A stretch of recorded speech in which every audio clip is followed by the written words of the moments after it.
Hello viewers, welcome to the Dateline Northeast, a program that gives you an overview of the developments in India's Northeast region. I'm your host Chandrakala and here are the top stories of today's program.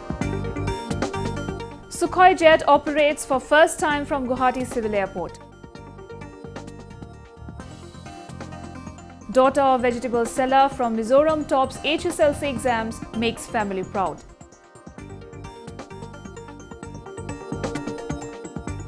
And Nagaland gets soaked in festive mood for Motsu festival.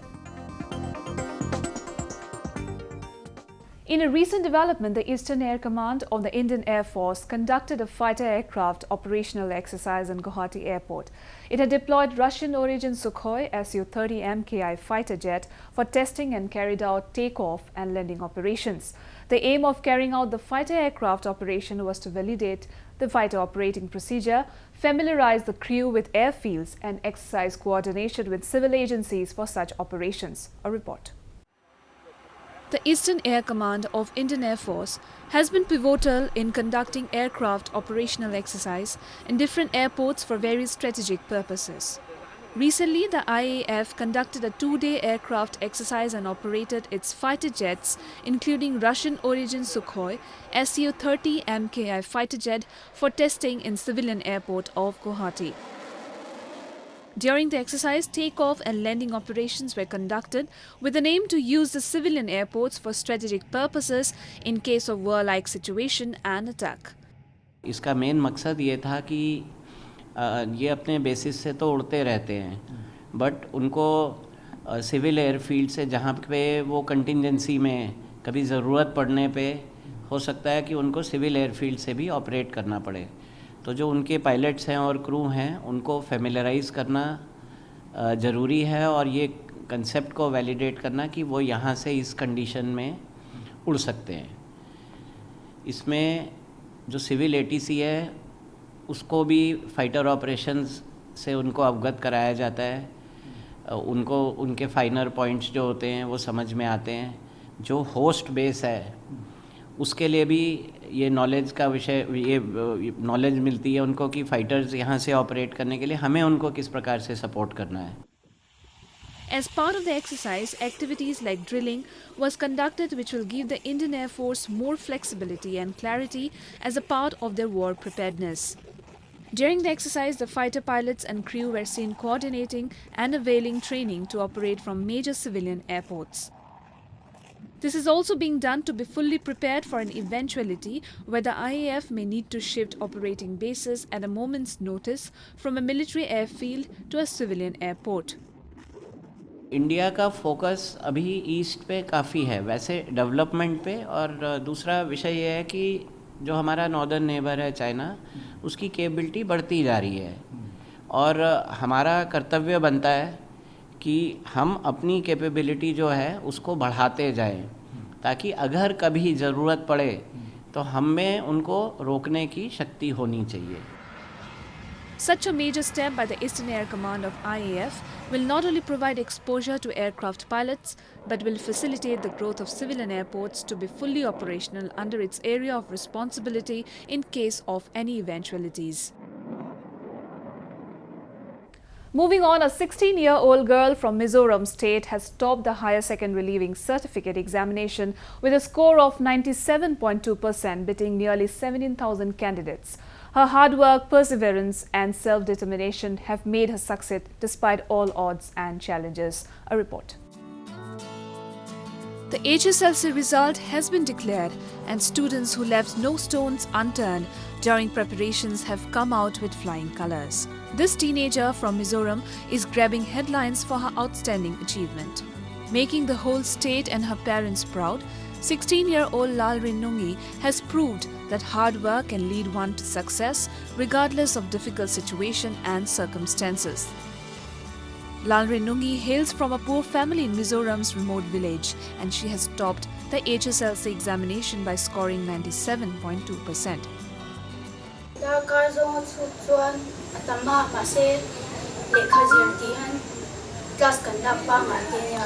zana hastali ba ngai top sunya da karanga veli jinga da kar khat bo ve jir tel bo ba ha tam top isu civil service lam ka to ma se tun ka position na chang hi chuan medical la ma khal ka du to ka be se ang zong zong community sang ni ka nu hi chok me zwar china in ni ya chuta chang ka She is a student of St. Joseph Higher Secondary School and had always been a bright student right from her childhood. The strong willpower, determination and hard work in Lalrinungi have inspired many in her village. Like any other ordinary lower middle class girl, she used to help her mother in selling vegetables. But as the results were announced with her name flashing all over newspapers, people came out in large number to wish her good luck.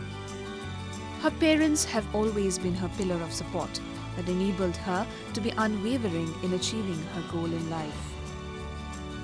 Kaming chu lalhim pui ni a tuna HSLC exam to parlor nungi no hi kani a ka fanu he tianga ani na sang beran chang me hi kan lom ma pathian thil ro pui ti ni in kan sia a ke ni chuan eng hi kan thu lo ma ni min du sak tu te loman le du sak na tin pek ni pe tu zong te chunga khan lom thu kan soi tak me wa kan fanu hi na se takin le kha te azir ve china tin in chunga po hostel ma te pon thei patop in in chung secret te min khoi puin bazar chobe suar kan ni agin kan bazar chobe tu te po.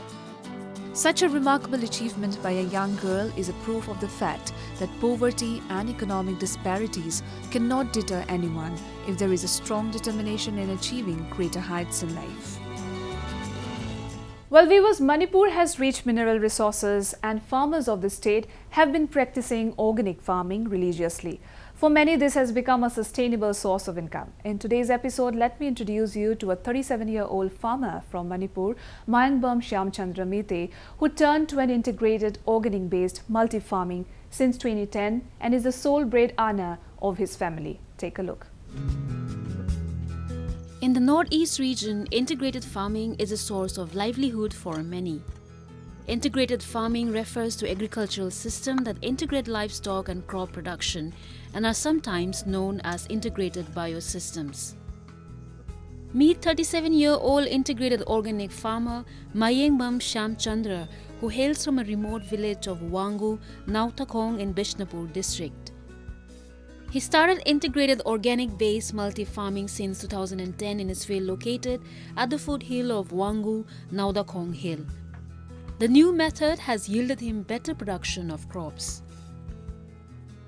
Integrated farming tawzaribagi mapung oiba gi wakhalon di akhoi lariba state sida lariba mising je nong hengalak pai tare lariba agriculture gi lamsing horticulture gi lamsing je nong gi farm doksilakpa jum sajilakpa makhan gi lamsing sum cover doksin gi bada khoi chinjak se maru oibani dana chinjak se puthok tabadi yadaba mising hengalak matung ni hena darkar lariba se kamaina puthokani hai wakhalon je khalakanda ama khaktang da thagadu bodu ngasagi potu gi marakta karigumba thari potu ga puna thaminaba yaba polam lairagadi madu tharagadi ngasagi product ama khaktang phalaka da khoi gi phangadu bodu ngasagi mafam domakta da ani tharagadi sabsan ani dugi product phangagadi hena kanagani.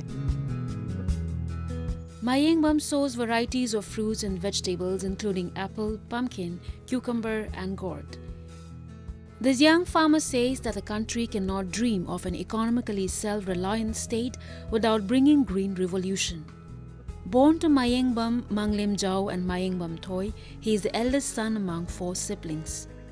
Heavily inclined towards organic farming, Shyamchandra Mete quit his studies when he was 15 years and since then he has been engaged in multi-farming business to sustain his family.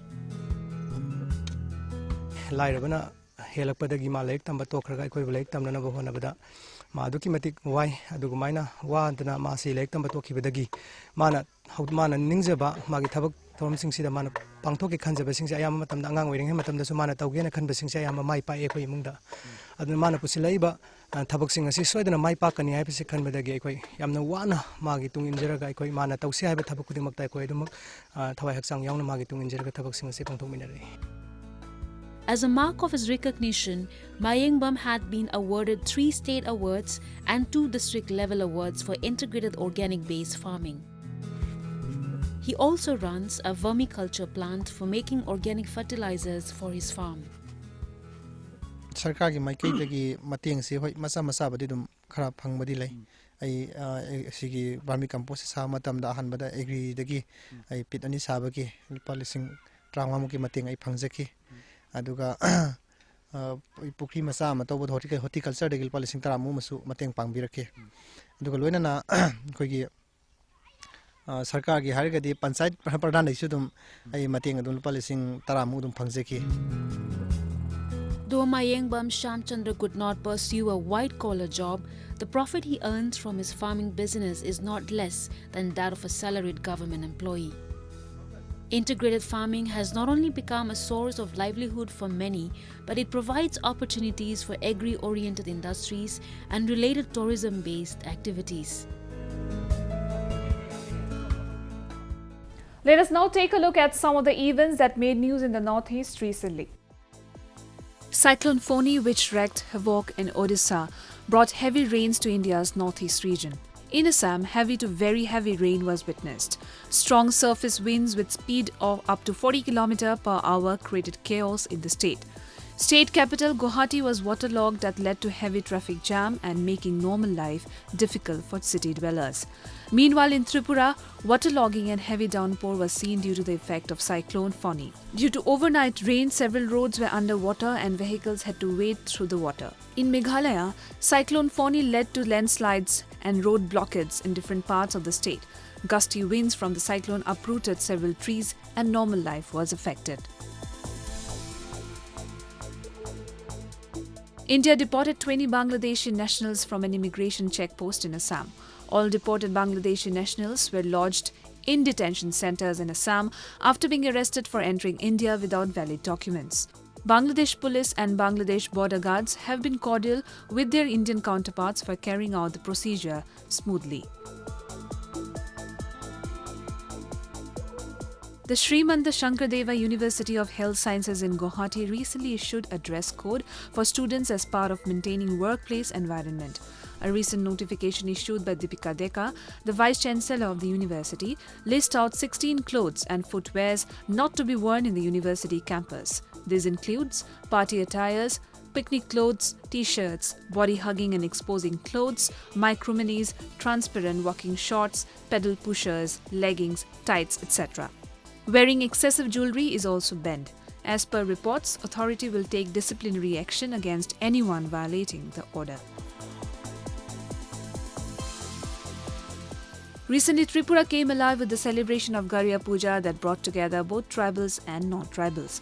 Garya is the biggest festival of people of Tripura, which was celebrated with full devotion and fervour. It is worshipped as people consider it to be the creator of this universe and all the life forms of this world. The opening day of the 10-day festival is an official holiday in Tripura. At present, non-tribals also took part in the celebrations of the festival celebrated by the tribal Dev Burma community. Garya Puja has also become a symbol of the unity between tribal and non-tribal people, as together they pay tribute to God and devotees perform special rituals. Small fairs are also organized on the occasion for revelers to unwind. Recently, Nagaland Governor P.B. Acharya urged the people of the Northeast to change their mindset instead of considering themselves as backward. He made the comments during an academic event at Hotel Sangai in Imphal.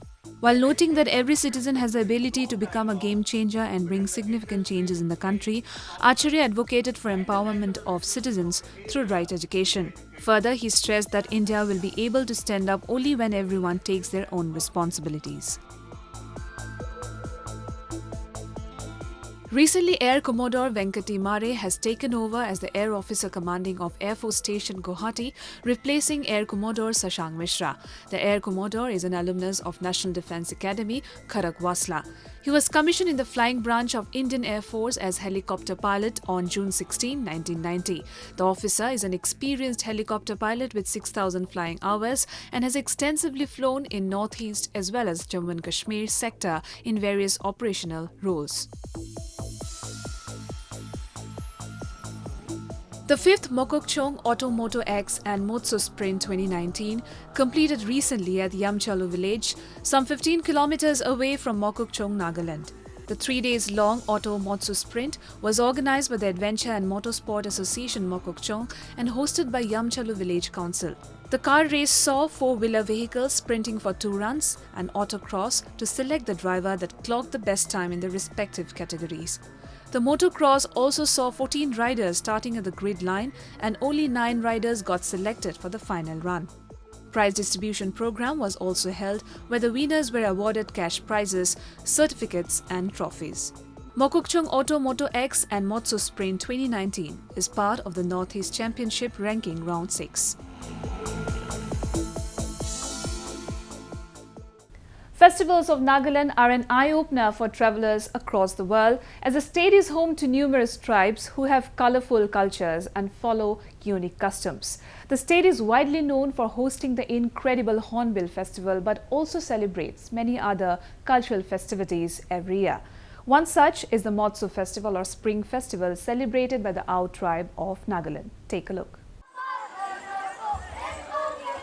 India is a land of festivals and each state is known for its own colourful festivity. The month of May holds a significant place in the Northeast region as it is related to harvesting and starting a new cycle of cropping.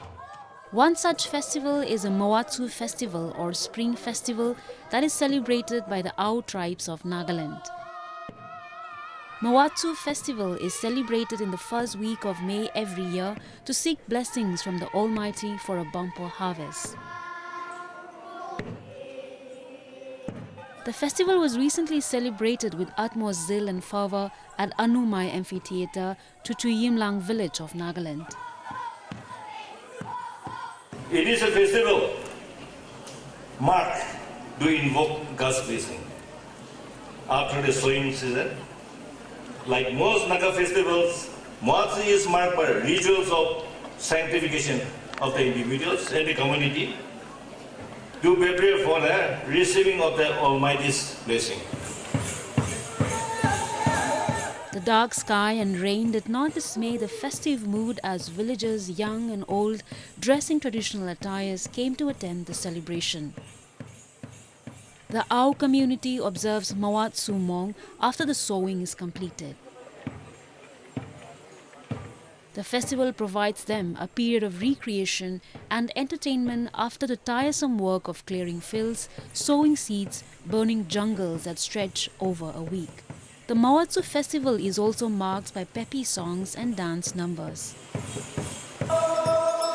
This year too, cultural groups from other Naga tribes including Chang, Sangtam, Phom, Adivasi and Jumur dance group of T tribe of Assam participated in the festival.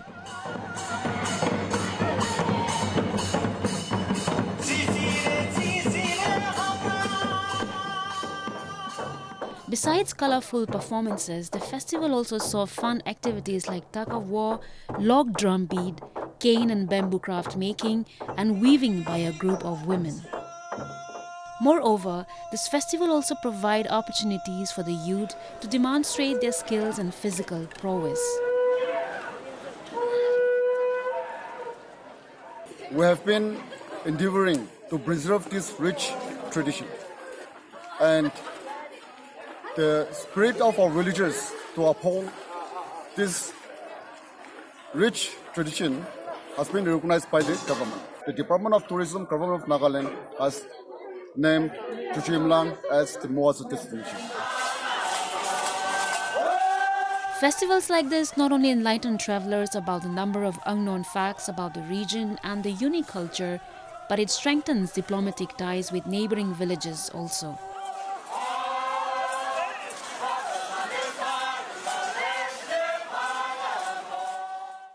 India's northeastern Meghalaya state is home to rich and varied flora and fauna. It is blessed with favorable climatic conditions that makes it suitable for the cultivation of a range of flowers. Milking on the perfect weather and the soil, the farmers in the state are taking up floriculture, which has given a major boost to the state's economy. Moreover, flower business in the state has witnessed a surge, with the demand soaring high and farmers reaping great profits. The northeastern state of Meghalaya is a treasure trove of flora and fauna. Blessed with favorable climatic conditions, the region has a thick forest cover with a profusion of medicinal plants. Besides providing numerous valuable raw material like timber, fuel wood, fodder, resin, tannin, gums, fiber, essential oils, fruits, honey and much more, the state is famed as a storehouse of varied colorful orchids which grow all over Khasi, Jaintia and Garo Hills meadows. The farmers in the state are benefiting from the apt weather and perfect soil of the state and are engaging in floriculture, maximizing their profits. फूल लगाता है हम लोग seasonal winter का summer का लगाता है अपना side में इधर अभी लगाया हम लोग पोर्टुला का मेरीगोल्ड साल्विया जीनिया आस्टर गोम्फ्रेना दलिया सब कुछ लगाता है ये समर का बहुत आता है चेन्नई से भी कभी दिल्ली से भी आता है क्योंकि वो लोग यहाँ में नौकरी करता ना एयरफोर्स में का असम रेजिमेंट असम राइफल यहाँ में करता है फिर वो लोग का लिए देने पड़ता है वो लोग क्योंकि बाहर लेके जाता है ना इसलिए हम लोग देने पड़ता है वो लोग को भी कितना कितना दाम का बिक्री होता है ऐसा है हम लोग का सीजनल लेने से 2 रुपया 3 रुपया और 10 रुपया परमानेंट लेने से 30 50 150 200 ऐसा Flower cultivation is generating good income for the farmers, thereby adding to the economic growth of the state. Floriculture is a discipline of horticulture which comprises cultivating of flowers and ornamental crops for commercial purposes. This includes starting the production of planting materials through seeds, cutting, budding, grafting, marketing and finally production. Earlier, floriculture was not much in practice in Meghalaya until people became aware of the resources present in the state. The growing flower industry, floriculture business in the state is witnessing a huge surge with people thronging from different parts of the country to buy varieties of flowers. The state is flooded with branded shops of flowers to vendors selling flowers on the streets. Here we have flowers. Where you can get seedlings of like now we have summer seedlings like aster, marigold, collecia, and lots of varieties of flowers. And any farmers or individual can come and get the flowers from us. We have lots. We provide quality flowers from here, and we also have house plants. Many house plants are there. They can get the cuttings from here, and they can plant in their own house. India is a country where agriculture is the mainstay of the economy, and floriculture holds immense significance in augmenting the agrarian crisis. Flower farming in Meghalaya has helped the farmers reap the maximum benefits of the natural resources of the state and tap the potential the state possesses. Well viewers, with that we have come to the end of this episode of Roving Report. Do connect with us through our Facebook page and follow us on Twitter at AnyIndia_ANI. You can also subscribe to our YouTube channel to get latest news updates from the Northeast. I'm your host Chandrakala signing off. Goodbye and take care.